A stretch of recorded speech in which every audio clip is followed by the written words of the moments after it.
2 actions in one singular move. This is cell food. We're going to get into a little more detail. How much oxygen does cell food create?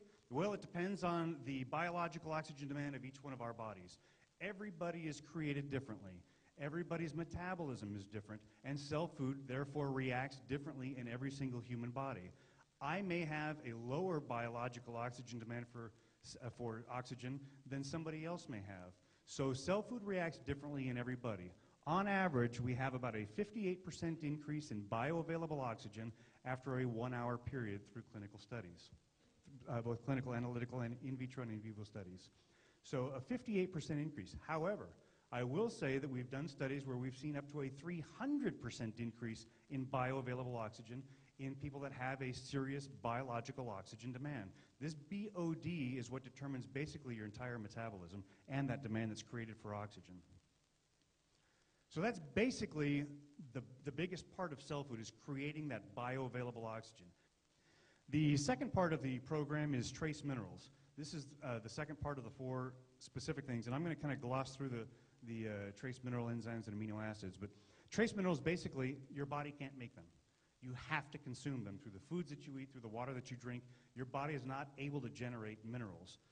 So when you take a look at what we talk about, a periodic element chart, this is all of the elements known to mankind in the universe, 104 different elements, or 109 if you went to MIT. They created their own. I don't know what they're up to. But these are all the elements that are known where I went to school. These are all the elements known to mankind. These are the elements that are in cell food. Almost all of them, right? 78 different minerals, trace minerals. 78 of them.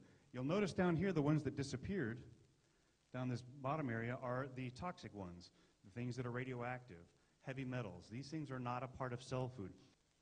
So the important notes that you should know about your trace minerals that are in cell food, specifically they are plant sourced, they are all organic, they are colloidal in size. This is a big keyword in the nutritional supplement industry over the last half a dozen years. They are colloidal in size, which means that they measure less than a micron. In our case, they're 4 to 7 nanometers. This is extremely important because cell food is actually absorbed through the mouth, throat, and esophagus. You may think that you're drinking cell food and it goes into the stomach, but that's not the case. Because of the atomic weight of the deuterium sulfate as a base, it actually is absorbed through the mucosal tract. So that's why you're getting such great performance out of the product. It's not going through the digestive tract. Like the counterpart on the minerals, enzymes are proteins that convert other proteins into fats, carbohydrates, and other usable substances for the body.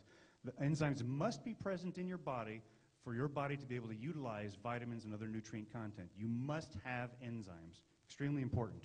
Your product, cell food, contains 2 different types of enzymes, both metabolic and digestive enzymes. The metabolic enzymes serve as antioxidants. These are the ones that are helping to reduce free radical activity.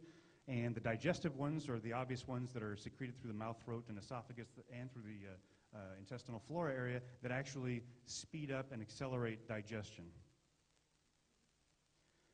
Like the mineral content, they are all plant-sourced in size, or they're actually plant-source based. They're colloidal in size, which gives us a very high absorption rate. One of the interesting things when we talk about how it is that we're able to get this mucosal absorption, an interesting point, I don't have a slide on it, but I should bring it up anyway. Cell food is an interesting product in that it has a negative charge. You hear about colloidal in size. Well, there's also another measurement when we're talking about nutritional products, and that is the negative charge or the ionic ability for the product to carry a charge. And that's what ionic means. Ionic means that the product itself has a charge, whether it's negative or positive, it has some kind of a charge. So cell food actually has a negative charge. Why? Cell food has a negative charge because the rest of the bodily fluids, which include blood, lymph, saliva, semen, every single human body fluid has a negative charge. When cell food is introduced into the mouth, the body perceives it as its own bodily fluid and allows for mucosal absorption and assimilation. Amino acids. I'm not going to spend a whole lot of time on amino acids, just to say that all of our amino acids are free-form amino acids. They do not come from milk proteins. They are also colloidal in size, and there's a total of 17 different amino acids in the product. So some of the different exciting things that I wanted to share with you today, which is kind of unusual because I'm not usually allowed to present these types of things, but I thought I'd bring them along with me just to give you an idea of what cell food looks like in a clinical environment and what cell food looks like in the real world environment. The first study that I want to share with you is something called zeta potential. When we talked about a product having a colloidal charge, zeta is one of the measurements that's used in a biomedical laboratory. And you'll see that it measures product stability, product absorption, it measures the ionization or that charge of the group, and it also measures the electrolyte potential, how it increases cellular communication within the human body. We actually enlisted the work of two specific experts, Brookhaven Instruments Corporation and Particle Characterization Laboratories here in America. These are two companies that actually specialize in the testing of these types of products. So we sent out the samples to them. It was kind of an interesting story. We sent them out. About 3 weeks later, we get a call from the first one, from Brookhaven, and they said, "You're going to have to send us another sample because something is wrong. We're getting readings that aren't possible." So we said, "Okay, we'll send you out another couple bottles." Then Particle Characterization Laboratories, Russ called, and he said, "There's something wrong with your product. There's something weird here. We're going to have to test it again. Can you send us some other samples?" So we said, "Sure." And at that point, we began to think, this is going to be an interesting study because they're already talking about things that they'd never seen before. So this is what you're looking at. On the left, you're looking at